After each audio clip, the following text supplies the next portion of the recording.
C'est la seule preuve que nous ayons du voyage dans le temps. Et c'est absolument terrifiant. En 1923, des archéologues ont découvert une tombe scellée en Égypte. À l'intérieur, ils ont trouvé quelque chose qui défiait toute logique.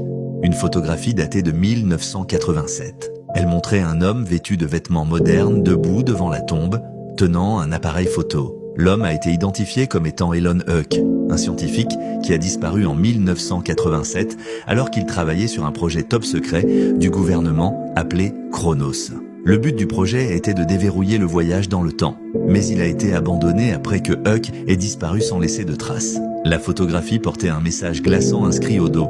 J'ai essayé de l'arrêter, mais la boucle est inévitable. Des années plus tard, en 1980, une autre photographie est apparue. Celle-ci montrait Elon Huck, maintenant vieilli de plusieurs décennies, debout devant la même tombe. La date sur la photo indiquait 2025. Les experts étaient des stupéfaits. Comment un homme pouvait-il exister dans 3 timelines différentes? Et que voulait-il dire par « la boucle est inévitable » ? Le dernier indice a été trouvé dans les notes de laboratoire de Huck de 1987. Il y écrivait « Le temps n'est pas linéaire, c'est une boucle et je suis piégé dedans. » Mais voici le twist.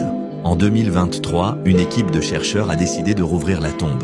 À l'intérieur, ils ont trouvé un appareil photo, le même que celui des photographies. Lorsqu'ils ont développé le film, ils montraient une image d'eux-mêmes debout dans la tombe, datée de 2045.